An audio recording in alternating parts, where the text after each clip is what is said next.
हमारे पास type of epithelia of nose, तो इसमें ऑल्फैक्टरी एपिथीलियम होती है और एस्फेरेटरी एपिथीलियम होती है। अच्छा जी, नेक्स्ट हमारे पास है पैरानेजल एयर साइनसेस। ठीक है, अब हम डिस्कस करने लगे हैं पैरानेजल एयर साइनसेस, तो ये भी इम्पोर्टेंट है। इसकी जो ओपनिंग्स है ये याद रखनी है आपने। हमारे पास जो है मैक्सिलरी साइनस होती है, फ्रंटल साइनस होती है, स्फिनोइडल साइनस होती है, इंटीरियर एथमॉइडल साइनस होती है, मिडल एथमॉइडल साइनस होती है और पोस्टीरियर एथमॉइडल साइनस होती है।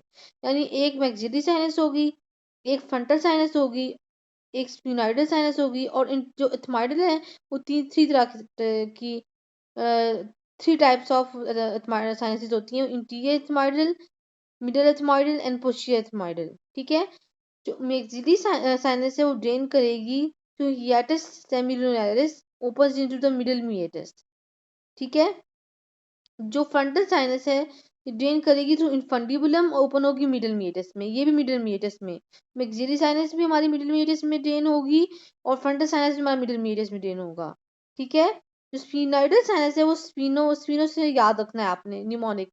स्फिनोइडल साइनस ड्रेन करेगी इनटू स्फिनो एथमॉइडल रिसेस। ये नेम्स मिलते जुलते हैं, इस तरह से आपको याद रहेगा। जो इंटीरियर एथमॉइडल साइनस है वो इनफंडिबुलम में ओपन होगी, जो मिडल एथमॉइडल साइनस है वो मिडल मीएटस में ड्रेन होगी। अब आपने याद रखना है थ्री बीच में से साइनसेस हैं वो मिडल मीएटस में ड्रेन कर रही हैं। एक मैक्सिलरी साइनस, एक फ्रंटल साइनस और एक मिडल एथमॉइडल साइनस। और लास्ट है हमारे पास पोस्टीरियर एथमॉइडल साइनस ड्रेन करेगी सुपीरियर मीएटस में। अब हम कुछ बात कर लेते हैं नेजल सेप्टम के बारे में। अब ये नेजल सेप्टम में जो बोन्स फॉर्म कर रही हैं ये इंपॉर्टेंट है, ये पूछी जाती हैं। इसमें पहले वूमर है, then perpendicular plate of the ethmoid है, नेजल स्पाइन ऑफ फ्रंटल है, रोस्टम ऑफ स्फिनोइड है। यानी जितनी भी बोन्स हैं आसपास उनका कुछ ना कुछ पार्ट मिला के हमारा नेजल सेप्टम बनता है। नेजल क्रस्ट ऑफ नेजल है, नेजल बोन है, नेजल क्रस्ट ऑफ पैलेंटाइन है, नेजल क्रस्ट ऑफ मैक्सिलरी है। मैं एक दफा रिपीट भी कर देती हूँ कि which bones form the nasal septum. Vomer, perpendicular plate of ethmoid, nasal spine of frontal, rostrum of sphenoid, nasal crust of the nasal bone, nasal crust of the palatine bone, nasal crust of the maxillary bone। और इसका जो cartilaginous part होता है वो बना होता है हमारे पास सेप्टल कार्टिलेज से and septal process of inferior nasal cartilage से। और इसका जो क्यूटिकल पार्ट है ये इसमें फाइब्रस, मैं ये नोट्स भेज दूंगी आपको। अच्छा जी, अब बात कर लेते हैं artery supply of the nasal septum. Interior superior part by the interior middle artery and superior labial of facial artery। चलिए ठीक है, मैं आपको इसके नोट्स भेज दूंगी।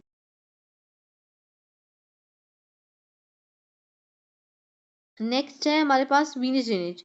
तो जो Venus drainage of the nasal septum होता है वो होता है through the facial vein, sorry facial vein. Lymphatic drainage जो होता है वो इंटीरियर हाफ होता है हमारे पास सब मैंडिबुलर लिम्फ नोड्स के थ्रू, और जो पोस्टीरियर हाफ होता है वो होता है retropharyngeal and upper deep cervical lymph nodes. Lymphatic drainage में रिपीट कर देती हूँ क्या कि जो नेजल सेप्टम का लिम्फेटिक ड्रेनेज है वो इस तरह से है कि इंटीरियर हाफ में सब मैंड्यूलर लिम्फ नोड्स पड़े होते हैं और जो पोस्टीरियर हाफ है उसमें retropharyngeal and upper deep cervical lymph nodes. Nerve supply की बात करें तो anterior internal nasal branch of the anterior ethmoidal vein जो है इसको सप्लाई करती है हमारे पास नेजल सेप्टम को।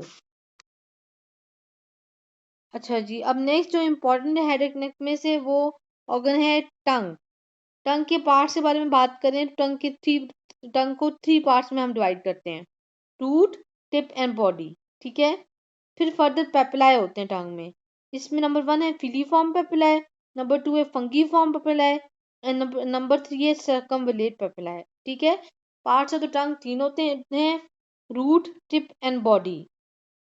और जो पेपिलाए हैं वो भी थ्री टाइप्स के होते हैं, फिलीफॉर्म, फंगीफॉर्म एंड सर्कमविलेट। ठीक है, इसके बाद muscles of the tongue. Muscles of the tongue important है, इससे एमसीक्यूज बनते हैं। इंट्रिंसिक मसल्स में आ जाएगा superior longitudinal muscle, inferior longitudinal muscle, transverse muscle and vertical muscle, ठीक है। और एक्सट्रिंसिक मसल जो होते हैं वो जीनोग्लॉसिस, हायोग्लॉसिस, स्टाइलोग्लॉसिस एंड पेलेटोग्लॉसिस होते हैं, ठीक है। और एक बात जो सबसे इम्पोर्टेंट है जिससे एमसीक्यू भी बनता है वो ये है कि all the muscles are supplied by hypoglossal nerve, nerve number 12 except for the palatoglossus muscle which is supplied by the pharyngeal plexus, ठीक है। कि जितने भी मसल्स हैं ये हमारे पास हाइपोग्लॉसिक नर्व सप्लाई कर रही होती है, सिर्फ और पेलेटोग्लॉसिस इसको सप्लाई कर रहा होता है फ्रिंजियल प्लेक्सस। कौन से मसल्स हो गए? जीनोग्लॉसिस, हायोग्लॉसिस एंड स्टाइलोग्लॉसिस। ये मसल सप्लाई इनका होगा, नर्व सप्लाई होगा थ्रू हाइपोग्लॉसिल नर्व, और पेलेटोग्लॉसिस का होगा थ्रू फेरिंजियल प्लेक्सस। अब बात कर लेते हैं आर्टीएस सप्लाई ऑफ द टंग, ठीक है। आर्टीएस सप्लाई ऑफ द टंग जो होती है it is chiefly through the lingual artery, और इसकी जो लेकिन जो रूट वाला पार्ट है वो tonsillar and ascending pharyngeal arteries के थ्रू होगा, ठीक है। याद रखना है कि मेन जो ब्लड सप्लाई है, chief blood supply of the टंग वो लिंगुअल आर्टरी के थ्रू ही होता है, लेकिन रूट का जो रूट वाला पोर्शन है इसमें से कुछ सप्लाई आता है through tonsillar and ascending pharyngeal arteries. अब बात करते हैं वीनस ड्रेनेज के बारे में ऑफ द टंग। इसमें टू वीनस कॉमिटीज आ जाएंगी, कॉमिटीज के थ्रू, टू वीना कॉमिटीज जो स्मॉल वेन्स होती हैं जो ड्रेन करेंगी लिंगुअल वेन में। अगेन इस तरह से आप याद कर सकते हैं कि अगर आर्टीएस सप्लाई है तो लिंगुअल आर्टरी, और अगर वीनस सप्लाई है तो वो वीनस ड्रेनेज है तो वो लिंगुअल वेन के थ्रू होगा, और लिंगुअल वेन फर्दर ड्रेन करेगी इनटू कॉमन फेशियल वेन। अब lymphatic drainage very very very important, इससे बहुत सारे एमसीक्यूज बनते हैं। Tip into submental lymph nodes, जो टिप ऑफ द टंग है उस सब मेंटल लिम्फ नोड्स भी ड्रेन करेगा, और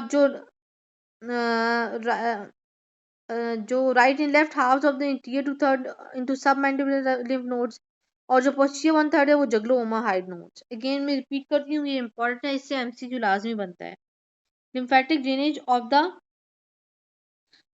टंग, इसमें tip of the tongue submental lymph nodes भी ड्रेन करेगा, right and left half of the interior two third, यानी इंटीरियर टू थर्ड एक तरह से समझें, इनटू सब मैंडिबुलर लिम्फ नोड्स, और जो पोस्टीरियर वन थर्ड होगा वो ड्रेन करेगा जगलोओमाहाइड लिम्फ नोड में, ठीक है। अच्छा जी, अब हम बात करते हैं nerve supply of the tongue. Motor nerve supply जिस तरह से हमने पढ़ा कि हाइपोग्लॉसिल नर्व मसल सप्लाई कर रही है, एंड फेरिंजियल नर्व वो भी मसल को सप्लाई कर रहा है, मोटर नर्व सप्लाई हो गया ये। और जो जनरल सेंसरी सप्लाई है वो लिंगुअल नर्व। अब इस तरह से आप याद कर सकते हैं कि जैसे लिंगुअल आर्टरी हो गई, आर्टरी ड्रेनेज में, विनिस ड्रेनेज में लिंगुअल वेन हो गई, और नर्व सप्लाई में लिंगुअल नर्व होगी। अच्छा जी, अब बात करते हैं कुछ मूवमेंट्स ऑफ द टंग की। जो मूवमेंट्स ऑफ द टंग है ये भी इंपॉर्टेंट है, इससे भी एमसीक्यूज बनते हैं कि कौन सा मसल कौन सी मूवमेंट परफॉर्म करवाता है। जो पोर्ट्यूजन वाली मूवमेंट है वो हमारे पास होती है थ्रू जीनियोग्लॉसिस मसल,